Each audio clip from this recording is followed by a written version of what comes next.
अष्टावक्र गीता। जनक, ज्ञान कैसे प्राप्त किया जाता है, मुक्ति कैसे प्राप्त की जाती है और वैराग्य कैसे प्राप्त किया जाता है, यह मुझे बताओ। महाराज अष्टावक्र, यदि तुम मुक्ति चाहते हो तो मेरे बेटे, इंद्रियों के विषयों को जहर की तरह त्याग दो। अमृत की तरह सहनशीलता, ईमानदारी, करुणा, संतोष और सत्य का अभ्यास करो।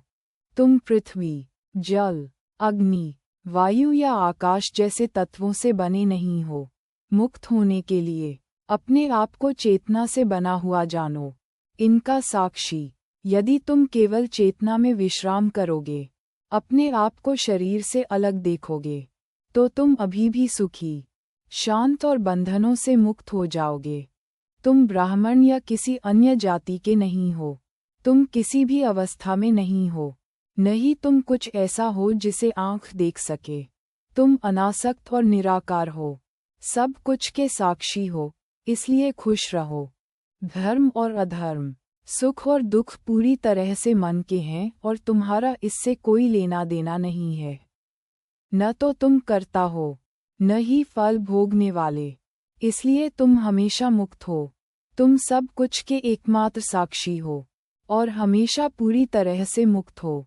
तुम्हारे बंधन का कारण ये है कि तुम साक्षी को इससे भिन्न कुछ और रूप में देखते हो। चूंकि तुम्हें काले सांप ने डस लिया है, इसलिए अपने बारे में ये धारणा कि मैं करता हूँ, इस तथ्य पर विश्वास की मारक औषधि पी लो कि मैं करता नहीं हूँ, और खुश रहो। मैं एक शुद्ध जागरूकता हूँ। इस समझ की आग से अज्ञान के जंगल को जला दो और खुश रहो और संकट से मुक्त हो जाओ। जिसमें ये सब दिखाई देता है, रस्सी में सांप की तरह कल्पना की जाती है, वह आनंद, परम आनंद और जागरूकता वही तुम हो। इसलिए खुश रहो। यदि कोई अपने आप को मुक्त मानता है, तो वह मुक्त है, और यदि कोई अपने आप को बंधा हुआ मानता है, तो वह बंधा हुआ है।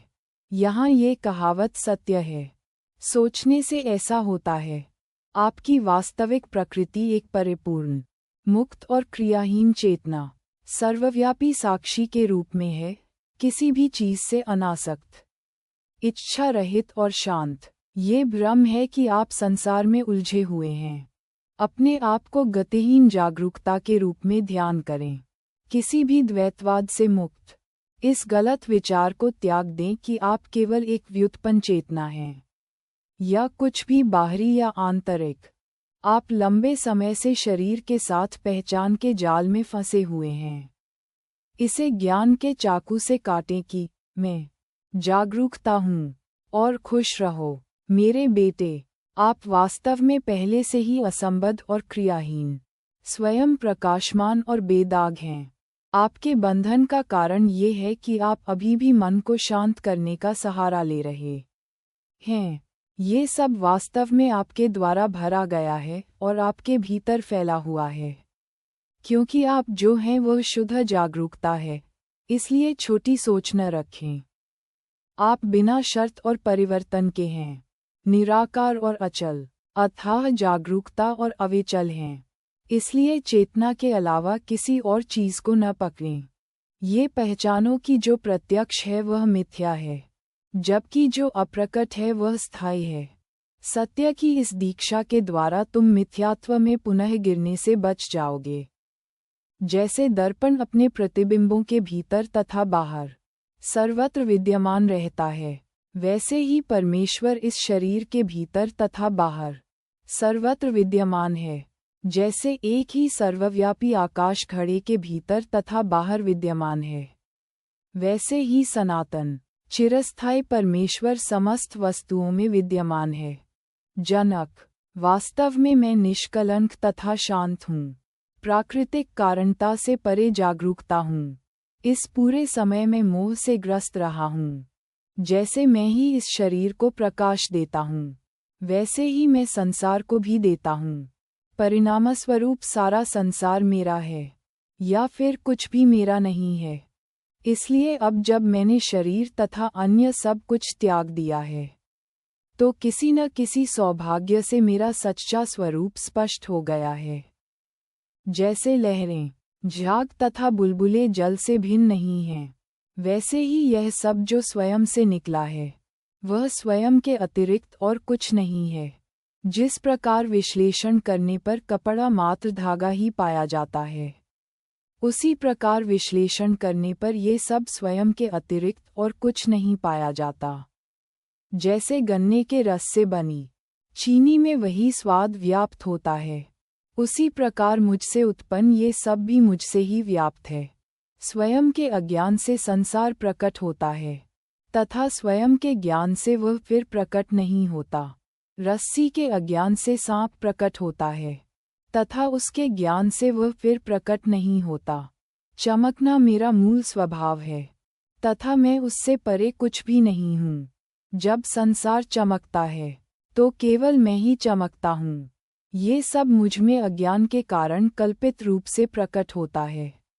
जैसे रस्सी में सांप, सूर्य के प्रकाश में जल की मृगतृष्णा, तथा मोती में चांदी, ये सब जो मुझसे उत्पन्न हुआ है, वह भी मुझमें ही समा जाता है। जैसे घड़ा मिट्टी में, लहर जल में, तथा कंगन सोने में समा जाता है। मैं कितना अद्भुत हूँ, मेरी जय हो, जिसका कोई विनाश नहीं है, जो ब्रह्मा से लेकर घास के अंतिम झुरमुट तक के संसार के विनाश से परे है। मैं कितना अद्भुत हूँ, मेरी जय हो, मैं शरीर सहित एकाकी हूँ, न कहीं आता हूँ, न कहीं जाता हूँ, जो सदा निवास करता हूँ, जो कुछ है उसे भरता हूँ। मैं कितना अद्भुत हूँ, मेरी जय हो, मुझसे अधिक चतुर कोई नहीं है। मैं जिसने अपने शरीर से उसे स्पर्श किए बिना ही सदा के लिए सब कुछ सह लिया है।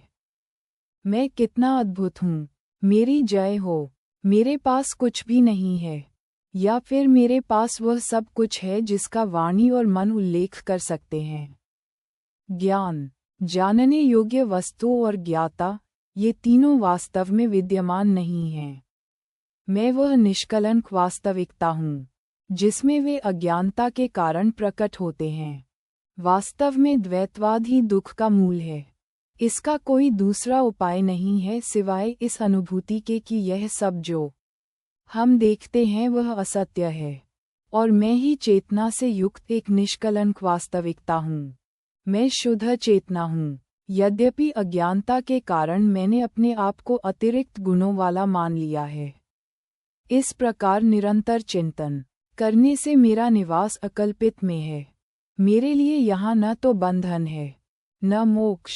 भ्रम ने अपना आधार खो दिया है और समाप्त हो गया है।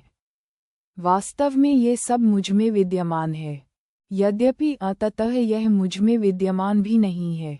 मैंने पहचान लिया है कि यह सब और मेरा शरीर कुछ भी नहीं है, जबकि मेरा सच्चा स्वरूप शुद्ध चेतना के अतिरिक्त और कुछ नहीं है। तो अब कल्पना के लिए क्या बचा है? शरीर, स्वर्ग और नरक, बंधन और मोक्ष, और भय भी, ये सब शुद्ध कल्पना है। मेरे लिए क्या करना शेष है, जिसका स्वभाव ही चेतना है? वास्तव में मुझे लोगों की भीड़ में भी द्वैत नहीं दिखता, तो इसे जंगल से बदलकर मुझे क्या मिलेगा? मैं शरीर नहीं हूँ, न ही शरीर मेरा है। मैं कोई जीवित प्राणी नहीं हूँ, मैं चेतना हूँ। जीने की मेरी प्यास ही मेरा बंधन थी। वास्तव में यह मेरे असीम सागर में ही है, जहाँ संसार की रंग बिरंगी लहरों से प्रेरित होकर चेतना की हवा में अचानक सब कुछ उभर आता है। अपने असीम सागर में ही विचार की हवा शांत हो जाती है और व्यापारी रूपी जीव की संसार रूपी नाव माल के अभाव में टूट जाती है। ये कितना अद्भुत है कि अपने असीम सागर में जीवों की लहरें अपने स्वभाव के अनुसार उठती हैं, टकराती हैं, खेलती हैं और लुप्त हो जाती हैं। अष्टावक्र, अपने को एक और अविनाशी जानकर आप जैसे आत्मज्ञानी बुद्धिमान व्यक्ति को धन प्राप्ति में क्या आनंद हो सकता है? वास्तव में जब कोई अपने को नहीं जानता, तो वह भ्रांति के विषयों में आनंद लेता है। जैसे कि मोती को न जानने वाले में भ्रांति के भाव से चांदी के प्रति लोभ उत्पन्न होता है। ये सब समुद्र में लहरों की तरह उमड़ता है। मैं वही हूँ को पहचानकर किसी जरूरतमंद की तरह क्यों भागना? अपने को शुद्ध चेतना और परम सुंदर के रूप में सुनने के बाद क्या कोई घृणित विषय वस्तुओं के पीछे वासना करता रहेगा? जब ऋषि को यह एहसास हो जाता है कि वह स्वयं सभी प्राणियों में है और सभी प्राणी उसमें हैं, तो यह आश्चर्यजनक है कि व्यक्तित्व की भावना जारी रह सकती है। यह आश्चर्यजनक है कि एक व्यक्ति जो सर्वोच्च अद्वैत अवस्था तक पहुंच गया है और जो ईश्वर पर ध्यान केंद्रित कर रहा है, मोक्ष के लाभ अभी भी वासना के अधीन होने चाहिए और यौन क्रिया द्वारा रोके जाने चाहिए। यह आश्चर्यजनक है कि जो पहले से ही बहुत कमजोर है और यह अच्छी तरह से जानता है कि इसकी उत्तेजना ज्ञान का दुश्मन है, वह अपने अंतिम दिनों में भी कामुकता के लिए लालायित हो। यह आश्चर्यजनक है कि जो इस दुनिया या परलोक की चीजों से अनासक्त है, जो स्थायी और अनित्य के बीच भेदभाव करता है और जो मोक्ष की लालसा करता है, वह अभी भी मोक्ष से डरता है, चाहे उसे सताया जाए या सताया जाए। बुद्धिमान व्यक्ति हमेशा अपने परम स्वस्वरूप के बारे में जानता है और न तो प्रसन्न होता है और न ही निराश होता है। महान आत्मा वाला व्यक्ति अपने शरीर को भी ऐसे देखता है जैसे वह किसी और का हो, तो उसे प्रशंसा या निंदा से कैसे विचलित होना चाहिए? इस संसार को शुद्ध ब्रह्म के रूप में देखकर और इसमें किसी भी तरह की रुचि से रहित दृढ़ निश्चयी व्यक्ति को मृत्यु के निकट आने पर भी डर कैसे महसूस होना चाहिए?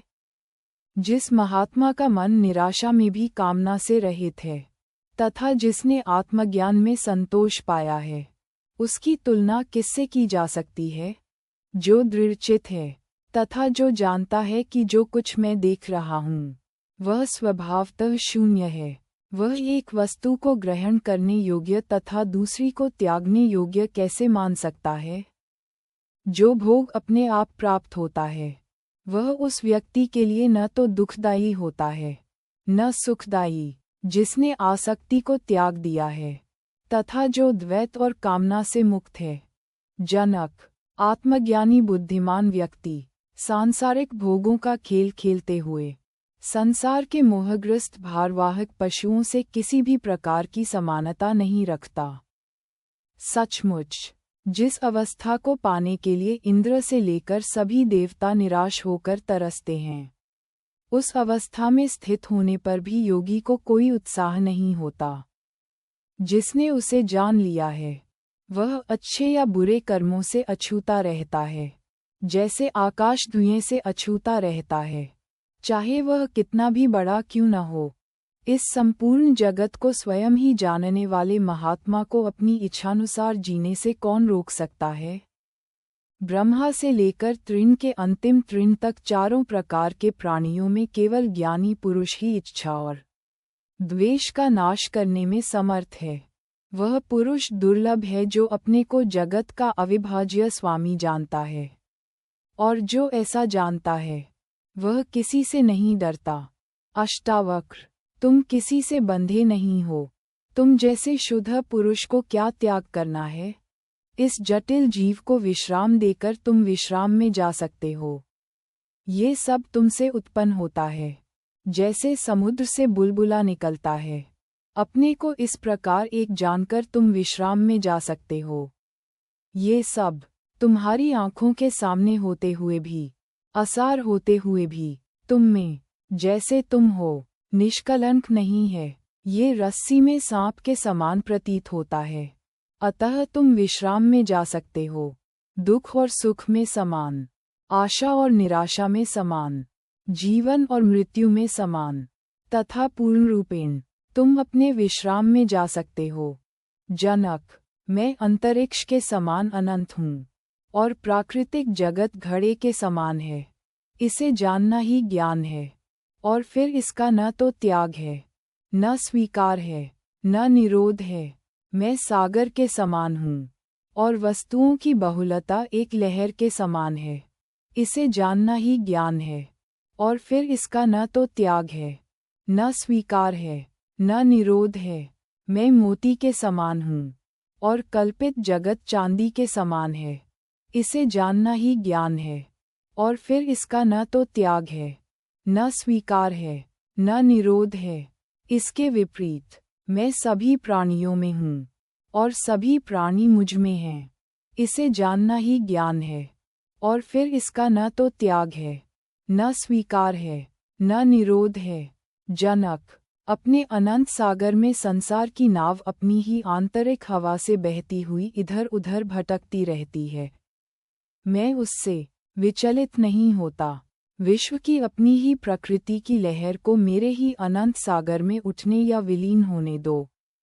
इससे मुझे न तो कुछ लाभ होगा, न ही कुछ हानि। मेरे अनंत सागर में ही मन की सृष्टि होती है, जिसे संसार कहते हैं। मैं परम शांत और निराकार हूँ, और मैं वैसा ही रहता हूँ। मेरा सच्चा स्वरूप वस्तुओं में समाहित नहीं है, न ही इसमें कोई वस्तु विद्यमान है, क्योंकि यह अनंत और निष्कलंक है। इसलिए यह अनासक्त, इच्छा रहित और शांत है, और मैं वैसा ही रहता हूँ। वास्तव में मैं केवल शुद्ध चेतना हूँ, और संसार एक जादूगर के शो की तरह है। इसलिए मैं कैसे सोच सकता हूँ कि वहाँ कुछ भी है जिसे ग्रहण किया जा सके या अस्वीकार किया जा सके। अष्टावक्र, बंधन तब होता है जब मन किसी चीज की लालसा करता है, किसी चीज के लिए दुखी होता है, किसी चीज को अस्वीकार करता है, किसी चीज को पकड़ता है, किसी चीज से प्रसन्न या अप्रसन्न होता है। मुक्ति तब होती है जब मन किसी चीज की लालसा नहीं करता, किसी चीज के लिए दुखी नहीं होता, किसी चीज को अस्वीकार नहीं करता, या किसी चीज को पकड़ता नहीं, और किसी चीज से प्रसन्न या अप्रसन्न नहीं होता। बंधन तब होता है जब मन किसी एक इंद्रिय में उलझा रहता है, और मोक्ष तब होता है जब मन किसी भी इंद्रिय में उलझा नहीं रहता। जब मैं नहीं रहता तो मोक्ष होता है, और जब मैं रहता है तो बंधन होता है। इस पर ध्यानपूर्वक विचार करो, और न तो पकड़ो, न ही अस्वीकार करो।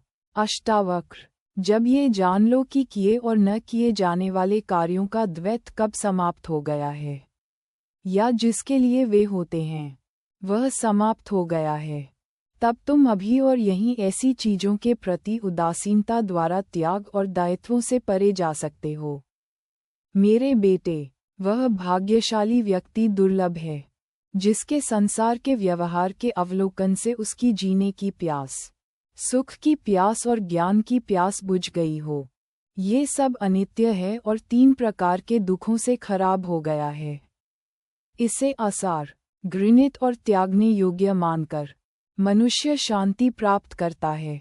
जीवन का वह युग या समय कब था जब मनुष्यों के लिए अतिवाद का द्वैत नहीं था, जो मनुष्य उन्हें त्याग कर जो कुछ भी आता है उसे स्वीकार करके प्रसन्न रहता है, वह सिद्धि को प्राप्त करता है। जो व्यक्ति महान ऋषियों, मुनियों और योगियों के बीच मतभेदों को देखकर ऐसी चीजों के प्रति उदासीनता नहीं रखता और शांति प्राप्त नहीं करता, क्या वह गुरु नहीं है जो वैराग्य और समता से युक्त होकर चेतना के स्वरूप का पूर्ण ज्ञान प्राप्त करता है और दूसरों को संसार से बाहर निकालता है? यदि तुम तत्वों के परिवर्तन को तत्वों के अतिरिक्त कुछ नहीं समझोगे, तो तुम तुरंत सभी बंधनों से मुक्त हो जाओगे और अपने स्वभाव में स्थित हो जाओगे। मनुष्य की प्रवृत्तियां ही संसार हैं, ऐसा जानकर उन्हें त्याग दो। उनका त्याग ही संसार का त्याग है। अब तुम जैसे हो वैसे ही रह सकते हो। अष्टावक्र, लाभ के साथ साथ शत्रु कामना को त्याग कर, जो हानि से भरा हुआ है, तथा अन्य 2 के कारण होने वाले शुभ कर्मों को त्याग कर सब में उदासीनता का अभ्यास करो। मित्र, भूमि, धन, संपत्ति, पत्नी, वसीयत जैसी चीजों को स्वप्न या जादूगर का 3 या 5 दिन चलने वाला शो ही समझो। जहां भी इच्छा हो उसमें संसार देखो। दृढ़ वैराग्य में स्थित होकर वासना से मुक्त हो जाओ और सुखी बनो। बंधन का मूल स्वरूप इच्छा के अतिरिक्त और कुछ नहीं है, और इसका उन्मूलन ही मोक्ष कहलाता है। परिवर्तनशील वस्तुओं में आसक्त न होने से ही प्राप्ति का शाश्वत आनंद प्राप्त होता है। तुम एक हो, चेतन हो, शुद्ध हो, जबकि यह सब जड़ है।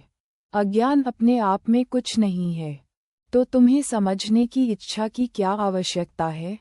राज्य, संतान, पत्नियां, शरीर, सुख, ये सब तुमसे जन्म जन्मांतर में छूट गए, यद्यपि तुम उनसे आसक्त थे। धन, विषय, वासना और अच्छे कर्म बहुत हो गए। संसार के जंगल में मन को इनसे कभी संतुष्टि नहीं मिली। कितने जन्मों तक तुमने शरीर, मन और वाणी से कठोर और कष्टसाध्य श्रम नहीं किया।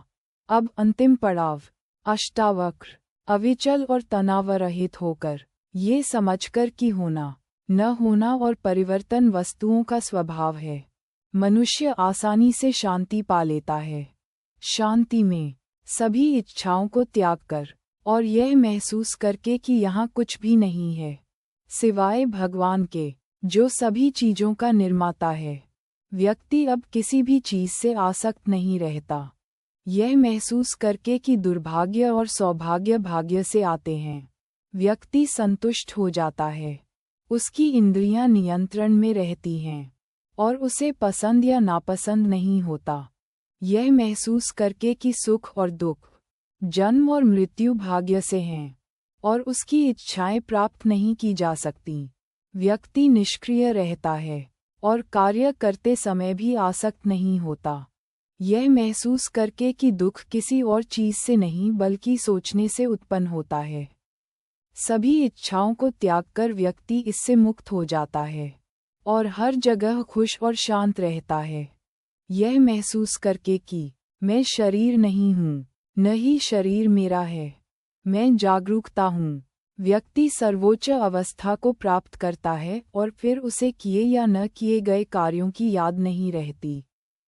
यह महसूस करके कि मैं ही एकमात्र अस्तित्व रखता हूँ, ब्रह्मा से लेकर घास के अंतिम झुरमुट तक, व्यक्ति अनिश्चितता से मुक्त, शुद्ध, शांत और इस बात की चिंता से मुक्त हो जाता है कि क्या मिला है या नहीं मिला है। ये समझकर कि यह सब विविध और अद्भुत जगत कुछ भी नहीं है। मनुष्य शुद्ध ग्रहणशीलता प्रवृत्तियों से मुक्त हो जाता है और मानो कुछ भी नहीं है, उसे शांति मिलती है। जनक, सबसे पहले मैं शारीरिक क्रियाकलापों से विमुख था, फिर दीर्घ भाषण से और अंत में स्वयं विचार से, जिसके कारण अब मैं स्थित हूँ शब्द और अन्य इंद्रियों में आनंद के अभाव में, और इस तथ्य से कि मैं स्वयं इंद्रियों का विषय नहीं हूँ। मेरा मन एकाग्र और विक्षेप से मुक्त है, जिसके कारण अब मैं स्थित हूँ। उद्धरण 259, 260।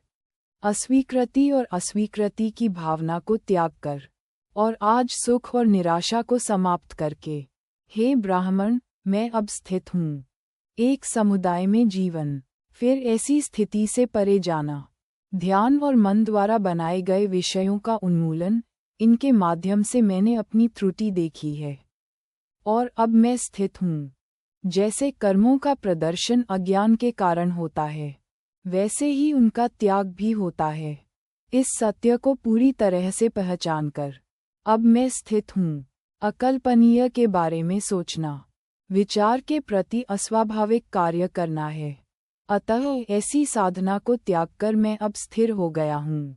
जिसने इसे प्राप्त कर लिया, उसने जीवन का लक्ष्य प्राप्त कर लिया, जो इस स्वभाव का है। उसने वही किया जो करना था। जनक, कुछ भी न होने की आंतरिक स्वतंत्रता को प्राप्त करना कठिन है, यहाँ तक कि केवल लंगोटी से भी। लेकिन मैं त्याग और अर्जन दोनों को त्याग कर जैसा चाहता हूँ वैसा जीता हूँ, कभी शरीर के कारण, कभी वाणी के कारण और कभी मन के कारण कष्ट होता है। इन सब को त्याग कर मैं मानवता के लक्ष्य में जैसा चाहता हूँ वैसा जीता हूँ। ये स्वीकार करते हुए कि वास्तव में कोई भी कार्य कभी नहीं किया जाता। मैं जैसा चाहता हूँ वैसा जीता हूँ, बस वही करता हूँ जो करने के लिए प्रस्तुत है। अपने शरीर से तादात्म्य रखने वाले योगी कुछ कार्यों को पूरा करने और टालने पर जोर देते हैं, लेकिन मैं आसक्ति और अस्वीकृति को त्याग कर जैसा चाहता हूँ वैसा जीता हूँ। खड़े रहने, चलने या लेटने से मुझे कोई लाभ या हानि नहीं होती, इसलिए मैं अपनी इच्छानुसार रहता हूँ। चाहे खड़ा रहूं, चलूं या सोऊं, मैं सोने से कुछ नहीं खोता और प्रयत्न से कुछ नहीं पाता, इसलिए मैं अपनी इच्छानुसार रहता हूँ। हानि और सफलता को त्यागता हूँ। सुखद वस्तुओं जैसी वस्तुओं के दोषों को बार बार देखता हुआ मैं अपनी इच्छानुसार रहता हूँ। सुखद और अप्रिय को त्यागता हूँ। जनक, जो स्वभाव से शून्यचित है और जो केवल अनजाने में ही वस्तुओं का चिंतन करता है, वह स्वप्न से जागे हुए व्यक्ति की तरह जानबूझकर स्मरण करने से मुक्त हो जाता है। जब मेरी इच्छा समाप्त हो जाती है, तो मेरे पास धन, मित्र, लुटेरी इंद्रियां, शास्त्र या ज्ञान नहीं रहता। साक्षी, भगवान के व्यक्तित्व में अपने परम स्वभाव को और बंधन या मोक्ष में इच्छाहीनता की स्थिति को महसूस करके मुझे मोक्ष की कोई इच्छा नहीं होती। जो भीतर से अनिश्चितता से मुक्त है और जो बाहर से भटकता है, उसकी विभिन्न अवस्थाएं वह मूर्ख की तरह जो चाहे उसे उसी अवस्था में कोई जान सकता है। अष्टावक्र, शुद्ध बुद्धि वाला व्यक्ति बहुत ही सहज शिक्षा से लक्ष्य प्राप्त कर सकता है, जबकि दूसरा व्यक्ति जीवन भर ज्ञान की खोज में लगा रह सकता है और फिर भी भ्रमित रह सकता है। मुक्ति इंद्रियों के विषयों के प्रति अरुचि है, बंधन इंद्रियों का प्रेम है। ये ज्ञान है, अब जो चाहे करो। सत्य का ये बोध वापटु, चतुर और ऊर्जावान व्यक्ति को गूंगा, मूर्ख और आलसी बना देता है। इसलिए इसे वे लोग टालते हैं जिनका लक्ष्य भोग है। आप शरीर नहीं हैं, न ही शरीर आपका है, न ही आप कर्मों के कर्ता हैं और न ही उनके परिणामों के भोगी हैं। आप शाश्वत शुद्ध चेतना साक्षी हैं। आपको किसी चीज की आवश्यकता नहीं है, इसलिए सुखपूर्वक जिएं। इच्छा और क्रोध मन के विषय हैं, लेकिन मन आपका नहीं है, न ही कभी था। आप चुनाव रहित, जागरूकता स्वयं और अपरिवर्तनीय हैं, इसलिए सुखपूर्वक जिएं। सभी प्राणियों में अपने को और सभी प्राणियों को अपने में पहचानकर प्रसन्न रहो। उत्तरदायित्व की भावना से मुक्त रहो और मैं की चिंता से मुक्त रहो। तुम्हारा स्वभाव चेतना है, जिसमें सारा संसार उमड़ता है। जैसे समुद्र में लहरें उठती हैं, तुम वही हो, इसमें कोई संदेह नहीं, इसलिए अशांति से मुक्त रहो। मेरे बेटे, विश्वास रखो, विश्वास रखो, इस बात में अपने को भ्रमित मत होने दो। श्रीमां, तुम स्वयं भगवान हो, जिसका स्वभाव ही ज्ञान है, और तुम प्राकृतिक कारण कार्य से परे हो। इंद्रियों से युक्त शरीर स्थिर रहता है और आता जाता रहता है। तुम स्वयं न आते हो, न जाते हो, तो उनकी चिंता क्यों करते हो? शरीर को युग के अंत तक रहने दो, या अभी ही समाप्त हो जाने दो। हे शुद्ध चेतना से युक्त, तुमने क्या पाया या खोया? महासागर, तुममें संसार की लहर अपने स्वभाव के अनुसार उठे या घटे, इससे तुम्हें कोई लाभ या हानि नहीं है। मेरे बेटे, तुम शुद्ध चेतना से युक्त हो, और संसार तुमसे अलग नहीं है, तो इसे कौन स्वीकार करे या अस्वीकार करे? कैसे और क्यों? उस एक अपरिवर्तनशील, शांत, निष्कलंक और अनंत चेतना में जन्म, कर्म या जिम्मेदारी कैसे हो सकती है जो आप ही हैं? आप जो कुछ भी देखते हैं, उसमें आप ही प्रकट होते हैं। कंगन, बाजूबंद और पायल उस सोने से कैसे भिन्न हो सकते हैं जिससे वे बने हैं? वह वही है जो मैं हूँ, और मैं वह नहीं हूँ। जैसे भेदों को त्याग कर सब कुछ मैं ही हूँ को पहचानें और भेद रहित और प्रसन्न रहें। यह आपकी अज्ञानता के कारण ही है कि यह सब अस्तित्व में है। वास्तव में आप ही अस्तित्व में हैं। आपके अलावा संसार के भीतर या परे कोई नहीं है। ये जानते हुए कि यह सब एक भ्रम है, व्यक्ति इच्छा से मुक्त, शुद्ध ग्रहणशीलता और शांति में हो जाता है, जैसे कि कुछ भी अस्तित्व में नहीं था।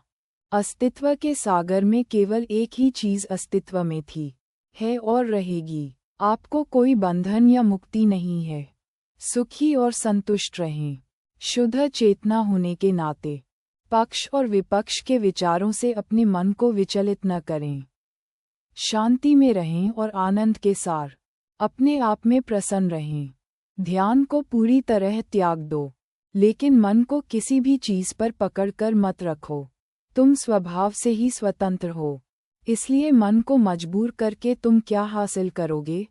अष्टावक्र बेटा, तुम चाहे अनगिनत शास्त्रों का पाठ करो या सुनो, लेकिन जब तक तुम सब कुछ भूल नहीं जाओगे, तब तक तुम भीतर स्थित नहीं हो पाओगे। तुम एक विद्वान व्यक्ति के रूप में धन, कर्म और ध्यान में लिप्त हो सकते हो, लेकिन तुम्हारा मन अभी भी उस चीज की लालसा करेगा जो इच्छाओं की समाप्ति है और सभी लक्ष्यों से परे है। हर कोई अपने स्वयं के प्रयास के कारण दुख में है, लेकिन किसी को इसका एहसास नहीं है। बस इसी निर्देश से भाग्यशाली व्यक्ति शांति प्राप्त करता है। सुख किसी और का नहीं बल्कि उस परम आलसी व्यक्ति का है, जिसके लिए अपनी आंखें खोलना और बंद करना भी एक परेशानी है। जब मन ऐसे विपरीत युग्मों से मुक्त हो जाता है, जैसे कि मैंने ये किया है और मैंने वह नहीं किया है, तो वह पुण्य, धन, कामुकता और मुक्ति के प्रति उदासीन हो जाता है। एक व्यक्ति संयमी और इंद्रियों से विमुख होता है, दूसरा लोभी और आसक्त होता है। किंतु जो लेने और त्यागने दोनों से मुक्त है, वह न तो संयमी है और न ही लोभी। जब तक इच्छा, जो विवेकहीनता की स्थिति है, रहेगी, तब तक घृणा और आकर्षण की भावना बनी रहेगी, जो संसार की जड़ और शाखा है। कामना उपयोग से उत्पन्न होती है और द्वेष त्याग से, किंतु बुद्धिमान व्यक्ति बालक की भांति विपरीत युग्मों से मुक्त होकर स्थित हो जाता है। कामनाशील व्यक्ति संसार से छुटकारा पाना चाहता है ताकि दुख से बच सके, किंतु वैराग्यवान व्यक्ति दुख से मुक्त होता है और उसमें भी उसे कोई कष्ट नहीं होता। जो मुक्ति या अपने शरीर पर भी गर्व करता है और उसे अपना मानता है, वह न तो दृष्टा है न योगी, वह तो केवल भोगी है। यदि शिव, विष्णु या कमल जन्मे ब्रह्मा भी आपके गुरु हों, तब भी जब तक आप सब कुछ भूल नहीं जाते, तब तक आप भीतर स्थित नहीं हो सकते। अष्टवक्र ने कहा, जो संतुष्ट है, जिसकी इंद्रियां शुद्ध हैं और जो हमेशा एकांत में रहता है, उसने ज्ञान और योगाभ्यास का फल भी प्राप्त कर लिया है। सत्य को जानने वाला इस संसार में कभी दुखी नहीं होता, क्योंकि यह सारा संसार उसी में भरा हुआ है। जिस मनुष्य ने अपने भीतर तृप्ति प्राप्त कर ली है, उसे ये सभी इंद्रियां प्रसन्न नहीं करती। जैसे नीम के पत्ते सल्लकी के पत्तों को पसंद करने वाले हाथी को प्रसन्न नहीं करते। जो मनुष्य भोगी हुई वस्तुओं में आसक्त नहीं होता और न भोगी हुई वस्तुओं की लालसा करता है, ऐसा मनुष्य मिलना कठिन है। जो भोग और मोक्ष दोनों चाहते हैं, वे संसार में पाए जाते हैं, लेकिन जो महात्मा न भोग चाहता है न मोक्ष चाहता है, वह दुर्लभ है। केवल श्रेष्ठ बुद्धि वाला ही धर्म, धन, विषय वासना और जीवन मृत्यु के प्रति आकर्षण या विकर्षण से मुक्त होता है। उसे इन सब के समाप्त होने की इच्छा नहीं होती, न ही इनके बने रहने पर क्रोध होता है। इसलिए जो जीविका उसे मिलती है, उसी से वह सुखपूर्वक रहता है। इस प्रकार इस ज्ञान से तृप्त होकर, विचार शून्य मन से, वह केवल देखकर, सुनकर, अनुभव करके, सूंघकर और स्वाद लेकर सुखपूर्वक रहता है। जिसके लिए संसार का सागर सूख गया है, उसमें न आसक्ति है, न द्वेष, उसकी दृष्टि शून्य है, उसका व्यवहार उद्देश्यहीन है और उसकी इंद्रियां निष्क्रिय हैं। निश्चित रूप से मुक्त मन के लिए परम पद सर्वत्र है। वह न तो जागता है, न सोता है और न ही अपनी आंखें खोलता है, न बंद करता है। मुक्त पुरुष सर्वत्र दीप्तिमान है, सभी इच्छाओं से मुक्त है। वह सर्वत्र आत्मा संयमी और हृदय से शुद्ध दिखाई देता है। जो महापुरुष देखने, सुनने, अनुभव करने, सूंघने, स्वाद लेने, बोलने और चलने में समर्थ है, वह वास्तव में मुक्त है। मुक्त पुरुष सर्वत्र इच्छाओं से मुक्त है। वह न तो दोष लगाता है, न प्रशंसा करता है, न प्रसन्न होता है, न निराश होता है, न देता है, न लेता है। जब महापुरुष कामना से भरी हुई स्त्री को देखकर या मृत्यु के निकट पहुंचकर भी मन में व्याकुलता नहीं रखता और आत्मसंयत रहता है, तब वह वास्तव में मुक्त हो जाता है। जो बुद्धिमान व्यक्ति सब कुछ समान रूप से देखता है, उसके लिए सुख दुख, पुरुष स्त्री, सफलता असफलता में कोई अंतर नहीं रहता। जिस व्यक्ति के संसार के दिन समाप्त हो गए हैं, उसके लिए न तो आक्रामकता है, न करुणा, न अभिमान, न विनम्रता, न आश्चर्य और न ही भ्रम। मुक्त व्यक्ति इंद्रियों के प्रति विमुख नहीं होता और न ही उनमें आसक्त होता है। वह सिद्धि और असिद्धि दोनों में ही अनासक्त मन से निरंतर आनंद लेता है।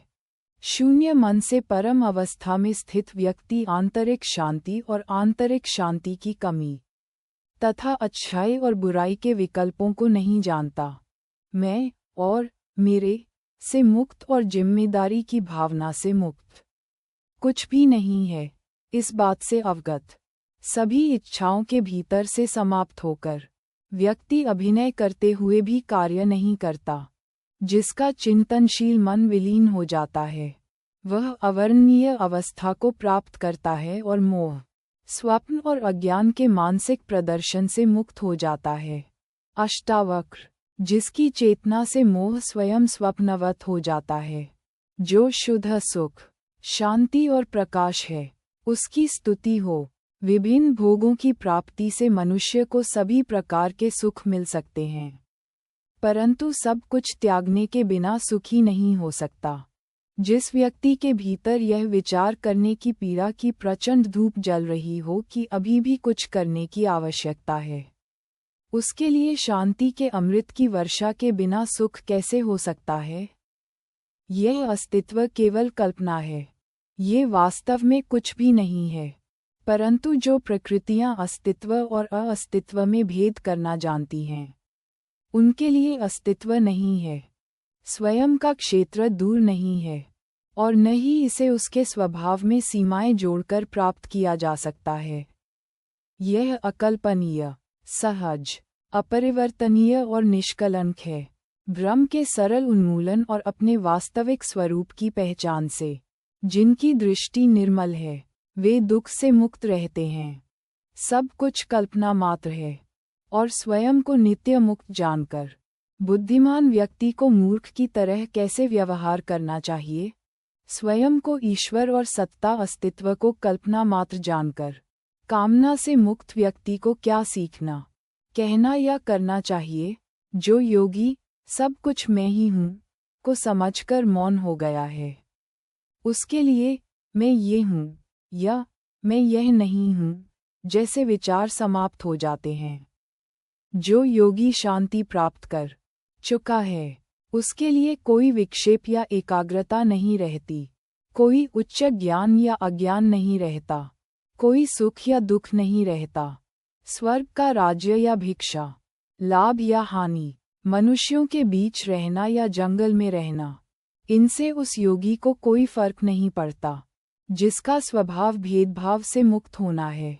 मैंने ये किया है और मैंने वह नहीं किया है जैसे विपरीतों से मुक्त योगी के लिए कोई धर्म, धन, कामुकता या भेदभाव नहीं रहता।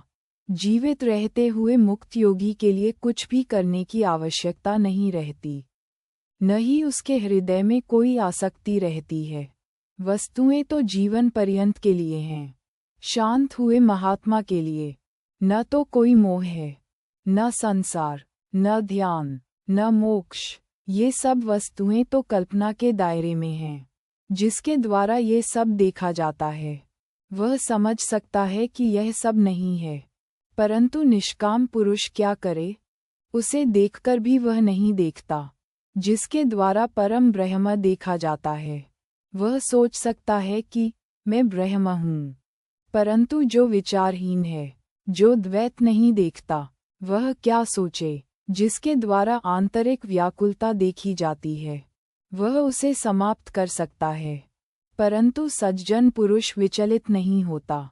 जब कुछ प्राप्त करने को न हो तो उसे क्या करना चाहिए?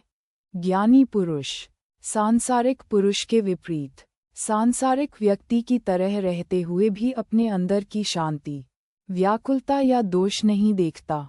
जो अस्तित्व और असत से मुक्त है, जो संतुष्ट है, निष्काम है, बुद्धिमान है, वह कुछ भी नहीं करता, भले ही वह संसार की दृष्टि में कर्म ही क्यों न करता हो।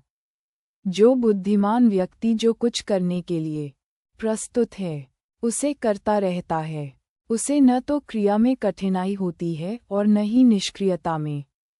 जो इच्छा रहित, आत्मनिर्भर, स्वतंत्र और बंधनों से मुक्त है, वह कार्य कारण की हवा से उड़ते हुए सूखे पत्ते की तरह कार्य करता है। जो संसार से परे हो गया है उसके लिए न तो खुशी है और न ही दुख। शांत मन से वह ऐसे रहता है जैसे शरीर ही न हो।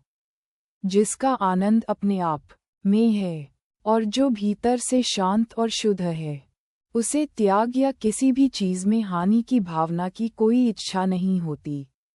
जो व्यक्ति स्वाभाविक रूप से खाली मन वाला है, जो अपनी इच्छानुसार कार्य करता है, उसके लिए गर्व या झूठी विनम्रता जैसी कोई चीज नहीं होती, जैसा कि स्वाभाविक मनुष्य के लिए होती है। ये कार्य शरीर ने किया है, मैंने नहीं किया है। इस तरह सोचने वाला शुद्ध स्वभाव वाला व्यक्ति कार्य करते हुए भी कार्य नहीं कर रहा है। जो बिना कारण बताए कार्य करता है लेकिन ऐसा करके मूर्ख नहीं बनता, वह जीवित रहते हुए भी मुक्त, सुखी और धन्य है। वह संसार में भी सुखी है। जो व्यक्ति अंतहीन विचारों से तंग आ चुका है और शांति प्राप्त कर चुका है, वह न तो सोचता है, न जानता है, न सुनता है और न ही देखता है। जो मानसिक स्थिरता और व्याकुलता से परे है, वह न तो मुक्ति चाहता है और न ही इसके विपरीत। ये जानते हुए कि सभी चीजें कल्पना की रचनाएं हैं, वह महान आत्मा यहीं और अभी भगवान के रूप में रहता है। जो भीतर जिम्मेदारी महसूस करता है, वह काम न करते हुए भी काम करता है। लेकिन जो ज्ञानी व्यक्ति जिम्मेदारी की भावना से मुक्त है, उसके लिए किए या न किए का कोई भाव नहीं होता। मुक्त व्यक्ति का मन न तो परेशान होता है और न ही प्रसन्न। यह अविचल, इच्छा रहित और संदेह से मुक्त चमकता है। जिसका मन ध्यान या कार्य करने के लिए तैयार नहीं होता, वह बिना किसी उद्देश्य के ध्यान और कार्य करता है। मूर्ख व्यक्ति वास्तविक सत्य को सुनकर भ्रमित हो जाता है, जबकि चतुर व्यक्ति भी मूर्ख की तरह उससे विनम्र हो जाता है। अज्ञानी एकाग्रता और विचार के निरोध का अभ्यास करने के लिए बहुत प्रयास करते हैं, जबकि ज्ञानी व्यक्ति कुछ भी करने को नहीं देखता और सोए हुए लोगों की तरह अपने में ही रहता है। मूर्ख व्यक्ति चाहे कर्म करे या कर्म का परित्याग करे, उसे निवृत्ति नहीं मिलती, जबकि ज्ञानी व्यक्ति केवल सत्य को जानकर ही अपने भीतर शांति पाता है। लोग अभ्यास से स्वयं को नहीं जान सकते। शुद्ध जागरूकता, स्पष्ट, पूर्ण, अनेकता से परे और दोषरहित होते हुए भी मूर्ख नियमित अभ्यास से भी मुक्ति प्राप्त नहीं कर सकता। लेकिन भाग्यशाली केवल विवेक द्वारा मुक्त और क्रियाहीन रहता है। मूर्ख भगवान को इसलिए नहीं प्राप्त करता कि वह उसे पाना चाहता है, जबकि ज्ञानी व्यक्ति बिना चाहे भी परम भगवान का आनंद लेता है। बिना किसी सहारे के रहते हुए और उपलब्धि के लिए उत्सुक रहते हुए भी मूर्ख संसार को पोषित कर रहे हैं, जबकि ज्ञानी ने इसके दुख की जड़ को ही काट दिया है। मूर्ख को शांति नहीं मिलती क्योंकि वह उसे चाहता है, जबकि सत्य का विवेक करने वाला ज्ञानी हमेशा शांतचित्त रहता है।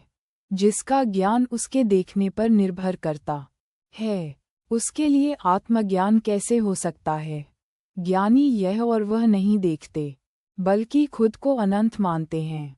जो भटका हुआ व्यक्ति इसके लिए प्रयास कर रहा है, उसके लिए विचार का अंत कैसे हो सकता है? फिर भी वह हमेशा मौजूद है, जो ज्ञानी व्यक्ति के लिए स्वाभाविक है। कुछ लोग सोचते हैं कि कुछ मौजूद है, और दूसरे सोचते हैं कि कुछ भी नहीं है। वह मनुष्य दुर्लभ है जो न तो विचार करता है और न ही इस प्रकार विक्षेप से मुक्त रहता है। मंद बुद्धि वाले अपने को शुद्ध अद्वैत मानते हैं, किंतु मोह के कारण वे यह नहीं जानते और जीवन भर अतृप्त रहते हैं।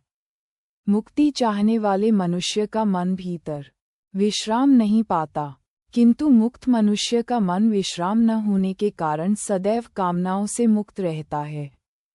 इंद्रियों के बाघों को देखकर भयभीत शरणागत तुरंत ही विचार विराम और एकाग्रता की खोज में गुफा में प्रवेश कर जाते हैं। कामना रहित सिंह को देखकर इंद्रियों के हाथी चुपचाप भाग जाते हैं, अथवा यदि नहीं भाग पाते तो चापलूसों की तरह उसकी सेवा करते हैं। जो मनुष्य संशय से मुक्त है और जिसका मन मुक्त है, वह मुक्ति के साधनों की चिंता नहीं करता। चाहे देखना हो, सुनना हो, अनुभव करना हो, सूंघना हो या स्वाद लेना हो, वह सुखपूर्वक रहता है। जिसका मन शुद्ध है और सत्य के सरल श्रवण से विचलित नहीं होता, वह न तो कुछ करने को देखता है, न कुछ टालने को और न ही उदासीनता का कोई कारण देखता है। सरल व्यक्ति जो भी करने को प्रस्तुत होता है, अच्छा या बुरा, वह करता है, क्योंकि उसके कार्य एक बच्चे के समान होते हैं। आंतरिक स्वतंत्रता से व्यक्ति सुख प्राप्त करता है। आंतरिक स्वतंत्रता से व्यक्ति परम तक पहुँचता है। आंतरिक स्वतंत्रता से व्यक्ति विचारहीनता को प्राप्त करता है। आंतरिक स्वतंत्रता से परम अवस्था को प्राप्त करता है। जब व्यक्ति अपने आप को न तो कर्ता के रूप में देखता है और न ही फल को प्राप्त करने वाला, तब सभी मन की तरंगें समाप्त हो जाती हैं। बुद्धिमान व्यक्ति का सहज और सरल व्यवहार उल्लेखनीय है, लेकिन मूर्ख व्यक्ति की जानबूझकर उद्देश्यपूर्ण शांति नहीं। बुद्धिमान व्यक्ति जो कल्पना से मुक्त है, उन्मुक्त और उन्मुक्त जागरूकता के साथ बहुत सी वस्तुओं के बीच आनंद ले सकता है, या वैकल्पिक रूप से पर्वत गुफाओं में जा सकता है। एक बुद्धिमान व्यक्ति के हृदय में कोई आसक्ति नहीं होती है, चाहे वह विद्वान ब्राह्मण, दैवीय प्राणी, तीर्थ, स्त्री, राजा या मित्र को देखे या उन्हें प्रणाम करे। नौकरों, पुत्रों, पत्नियों, पौत्रों या अन्य संबंधियों के उपहास से अपमानित होने पर भी योगी तनिक भी विचलित नहीं होता। प्रसन्न होने पर भी वह प्रसन्न नहीं होता। दुख में होने पर भी दुखी नहीं होता। ऐसे मनुष्य की अद्भुत अवस्था को केवल उसके जैसे लोग ही जान सकते हैं। ऐसा अनुभव होना कि कुछ प्राप्त करने की आवश्यकता है, वही संसार है। जो ज्ञानी शून्य, निराकार, अपरिवर्तनशील और निष्कलंक हैं, वे ऐसी कोई वस्तु नहीं देखते। मूर्ख कुछ न करते हुए भी बेचैनी से व्याकुल रहता है, जबकि कुशल मनुष्य जो करना है, उसे करते हुए भी अविचल रहता है। वह सुखी होकर खड़ा रहता है, सुखी होकर बैठता है, सुखी होकर सोता है, सुखी होकर आता जाता है, सुखी होकर बोलता है, सुखी होकर खाता है। यही शांत रहने वाले मनुष्य का जीवन है, जो अपने स्वभाव से ही सांसारिक लोगों की तरह अपने दैनिक जीवन में दुख अनुभव नहीं करता। वह मलिनता से रहित महान सरोवर की तरह अविचल रहता है। मूर्ख व्यक्ति के कर्मों से विरत रहने पर भी कर्म होता है, जबकि बुद्धिमान व्यक्ति के कर्म भी अकर्म का फल देते हैं। मूर्ख व्यक्ति प्रायः अपनी वस्तुओं के प्रति द्वेष दिखाता है, लेकिन जिसकी देह के प्रति आसक्ति दूर हो गई है, उसके लिए न आसक्ति रहती है न द्वेष। मूर्ख का मन सदैव सोचने या न सोचने में फंसा रहता है, लेकिन बुद्धिमान व्यक्ति का मन विचार शून्य होता है, क्योंकि वह वही सोचता है जो सोचना चाहिए। जो दृष्टा बालक के समान आचरण करता है, सभी कर्मों में इच्छा रहित रहता है, ऐसे शुद्ध पुरुष के लिए उसके द्वारा किए जाने वाले कर्म में भी आसक्ति नहीं रहती। वह धन्य है जो अपने आप को जानता है और सभी अवस्थाओं में एक समान रहता है, जिसका मन देखने, सुनने, अनुभव करने, सूंघने या स्वाद लेने में तृष्णा से मुक्त रहता है। जो बुद्धिमान व्यक्ति सदैव कल्पनाओं से मुक्त रहता है और आकाश के समान अपरिवर्तनशील रहता है, उसके लिए संसार, व्यक्तित्व, लक्ष्य या लक्ष्य के साधन के अधीन कोई मनुष्य नहीं है। महिमावान वह है जिसने सभी लक्ष्यों को त्याग दिया है और जो संतोष का अवतार है, जो उसका स्वभाव है और जिसका आंतरिक ध्यान अप्रतिबंधित पर पूरी तरह सहज है। संक्षेप में, वह महापुरुष जो सत्य को जान गया है, वह न तो सुख की इच्छा रखता है और न ही मुक्ति की, और हमेशा और हर जगह आसक्ति से मुक्त रहता है। उस व्यक्ति के लिए क्या करना बाकी है जो शुद्ध जागरूकता है और जिसने सर्वोच्च स्वर्ग से लेकर पृथ्वी तक शब्दों में व्यक्त की जा सकने वाली हर चीज को त्याग दिया है। वह शुद्ध पुरुष जिसने अवर्णनीय का अनुभव किया है, अपने स्वभाव से शांति प्राप्त करता है, यह महसूस करते हुए कि यह सब कुछ ब्रह्म के अलावा और कुछ नहीं है और कुछ भी नहीं है, जो स्वभाव से शुद्ध ग्रहणशील है और जो अस्तित्व के किसी भी ज्ञात रूप को स्वीकार नहीं करता है। उसके लिए कोई नियम, वैराग्य, त्याग या ध्यान नहीं है। वह जो अनंत की चमक से चमकता है और प्राकृतिक कारणता के अधीन नहीं है, उसके लिए न तो बंधन है, न मुक्ति, न सुख और न ही दुख। संसार में शुद्ध ब्रह्म व्याप्त है जो आत्म साक्षात्कार तक बना रहेगा। लेकिन प्रबुद्ध व्यक्ति मैं और मेरे से, जिम्मेदारी की भावना से और किसी भी आसक्ति से मुक्ति के सौंदर्य में रहता है। जो दृष्टा स्वयं को अविनाशी और दुख से परे जानता है, उसके लिए न तो ज्ञान है, न संसार है और न ही यह बोध है कि मैं शरीर हूँ या शरीर मेरा है। जैसे ही अल्पबुद्धि वाला व्यक्ति विचार निरोध जैसी क्रियाओं को छोड़ता है, वैसे ही वह मन की दौड़ और बकबक में लग जाता है। मूर्ख व्यक्ति सत्य सुनने पर भी अपनी मूर्खता से छुटकारा नहीं पाता। वह बाहर से कल्पनाओं से मुक्त दिखाई दे सकता है, लेकिन अंदर वह अभी भी इंद्रियों के पीछे भाग रहा है। हालांकि दुनिया की नज़र में वह सक्रिय है, लेकिन जिसने ज्ञान के माध्यम से कर्म को त्याग दिया है, उसे कुछ भी करने या बोलने का कोई साधन नहीं मिलता है। जो बुद्धिमान व्यक्ति हमेशा अपरिवर्तनशील और निर्भय रहता है, उसके लिए न तो अंधकार है, न प्रकाश, न विनाश, न कुछ भी। जिस योगी का स्वभाव वर्णन से परे और व्यक्तित्व से मुक्त है, उसके लिए न तो धैर्य है, न विवेक है और न ही साहस। जीवन में न तो स्वर्ग है, न नरक और न ही मोक्ष। संक्षेप में, दृष्टा की दृष्टि में कुछ भी नहीं है। वह न तो संपत्ति की लालसा करता है और न ही उसके अभाव में दुखी होता है। ऋषि का शांत मन अमृतत्व के अमृत से भरा होता है। वैरागी व्यक्ति अच्छे की प्रशंसा या दुष्ट की निंदा नहीं करता। वह सुख और दुख में संतुष्ट और समान रहता है। उसे ऐसा कुछ भी नहीं दिखता जिसे करने की आवश्यकता हो। बुद्धिमान व्यक्ति संसार को नापसंद नहीं करता या खुद को जानने की कोशिश नहीं करता। सुख और अधीरता से मुक्त, वह मरा हुआ नहीं है और वह जीवित भी नहीं है। बुद्धिमान व्यक्ति प्रत्याशा से मुक्त, बच्चों या पत्नियों जैसी चीजों से आसक्ति के बिना, इंद्रियों की इच्छा से मुक्त और अपने शरीर के बारे में भी चिंतित न होने के कारण अलग दिखता है। बुद्धिमान व्यक्ति के लिए शांति सर्वत्र है।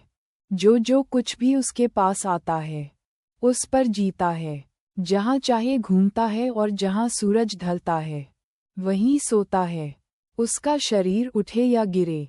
महान आत्मा वाला व्यक्ति इस पर कोई विचार नहीं करता।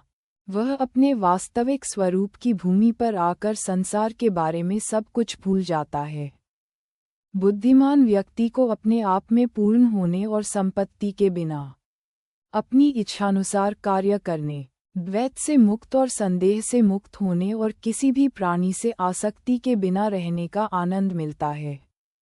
बुद्धिमान व्यक्ति मैं की भावना के बिना रहने में श्रेष्ठ है। उसके लिए धरती, पत्थर या सोना एक समान है। उसके कठोर हृदय की गांठें टूट गई हैं और वह लोभ और अंधेपन से मुक्त हो गया है। उस संतुष्ट मुक्त आत्मा की तुलना कौन कर सकता है जो किसी भी चीज की परवाह नहीं करता है और जिसके दिल में कोई इच्छा नहीं है।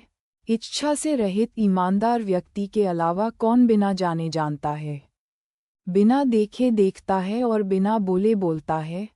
भिखारी या राजा वह श्रेष्ठ है जो इच्छा से रहित है और जिसका विचारों में अच्छा और बुरा का भेद नहीं है। जो ज्ञानी लक्ष्य तक पहुंच गया है और जो निष्कपट ईमानदारी का अवतार है, उसके लिए न तो अनैतिक व्यवहार है, न ही सदाचार और न ही सत्य का विवेक। जो इच्छा से रहित और दर्द से मुक्त है और अपने आप में आराम करने में संतुष्ट है, उसका वर्णन कैसे किया जा सकता है? और किसके लिए? जो बुद्धिमान व्यक्ति सभी परिस्थितियों में संतुष्ट है, वह गहरी नींद में भी नहीं सोता है, सपने में नहीं सोता है, और जब वह जागता है तो जागता नहीं है। दृष्टा विचार करते समय भी विचार शून्य होता है। इंद्रियों में इंद्रियां नहीं होती, समझ में भी समझ नहीं होती तथा अहंकार में भी उत्तरदायित्व की भावना नहीं होती। न सुखी होता है, न दुखी होता है, न विरक्त होता है, न आसक्त होता है, न मुक्ति की आकांक्षा करता है, न मुक्त होता है, न कुछ होता है, न कुछ विकर्षण में विचलित नहीं होता, मानसिक स्थिरता में संतुलित नहीं होता, मूर्खता में मूर्ख नहीं होता। वह धन्य पुरुष अपनी बुद्धि में भी बुद्धिमान नहीं होता। मुक्त पुरुष सभी परिस्थितियों में आत्मसंयमी होता है तथा किया तथा अभी करना है के विचार से मुक्त होता है। वह जहाँ भी होता है वही रहता है तथा लोभ से रहित होता है। वह इस बात पर ध्यान नहीं देता कि उसने क्या किया है या क्या नहीं किया। प्रशंसा किए जाने पर वह प्रसन्न नहीं होता, दोष लगाए जाने पर वह दुखी नहीं होता। वह मृत्यु से नहीं डरता, न जीवन से आसक्त होता है। शांति में रहने वाला व्यक्ति लोकप्रिय स्थानों या वन में नहीं भागता। जो भी हो, जहाँ भी हो, वह वही रहता है। जनक, सत्य के ज्ञान की चिमटी का उपयोग करके मैंने अपने हृदय के कोटर से अंतहीन मतों के पीड़ादायक कांटे को निकालने में सफलता प्राप्त की है। मेरे लिए, जो अपनी महिमा में स्थित है, कोई धर्म, कामुकता, संपत्ति, दर्शन, द्वैत या यहाँ तक कि अद्वैत भी नहीं है। मेरे लिए अपनी महिमा में स्थित कोई भूत, भविष्य या वर्तमान नहीं है। कोई स्थान या अनंत काल भी नहीं है। मेरे लिए अपनी महिमा में स्थित कोई स्व या अनात्मा नहीं है। कोई अच्छा या बुरा नहीं है। कोई विचार या विचार की अनुपस्थिति भी नहीं है। मेरे लिए अपनी महिमा में स्थित कोई स्वप्न या गहरी नींद नहीं है। कोई जागरण नहीं है, न ही उनके परे कोई चौथी अवस्था है, और निश्चित रूप से कोई भय नहीं है। मेरे लिए अपनी महिमा में स्थित कुछ भी दूर नहीं है और कुछ भी पास नहीं है। कुछ भी भीतर या बाहर नहीं है। कुछ भी बड़ा नहीं है और कुछ भी छोटा नहीं है। मेरे लिए अपनी महिमा में स्थित कोई जीवन या मृत्यु नहीं है। कोई संसार या इस संसार की वस्तुएं नहीं हैं। कोई विचलन नहीं है और न ही मन की शांति है। मेरे लिए स्वयं में स्थित होने पर जीवन के 3 लक्ष्यों योग या ज्ञान की चर्चा की कोई आवश्यकता नहीं है। जनक, मेरे निष्कलंक स्वभाव में कोई तत्व नहीं है, कोई शरीर नहीं है, कोई क्षमता नहीं है, कोई मन नहीं है, कोई शून्यता नहीं है और कोई निराशा नहीं है। द्वैतवाद से मुक्त मेरे लिए कोई शास्त्र नहीं है, कोई आत्मज्ञान नहीं है, कोई विषय से मुक्त मन नहीं है, कोई संतुष्टि नहीं है और कोई इच्छा से मुक्ति नहीं है। न ज्ञान है, न अज्ञान, न मैं, ये, या, मेरा। न बंधन है, न मोक्ष है और न ही आत्म स्वभाव की कोई संपत्ति है। जो व्यक्ति सदैव वैयक्तिक विशेषताओं से मुक्त रहता है, उसके लिए कोई पूर्ववर्ती कारण कर्म नहीं है। जीवन में कोई मुक्ति नहीं है और न ही मृत्यु में कोई तृप्ति है।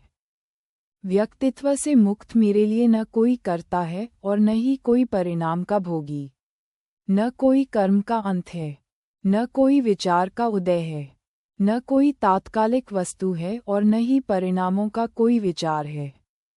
न संसार है, न मोक्ष का साधक है, न योगी है, न दृष्टा है, न कोई बद्ध है, न कोई मुक्त है।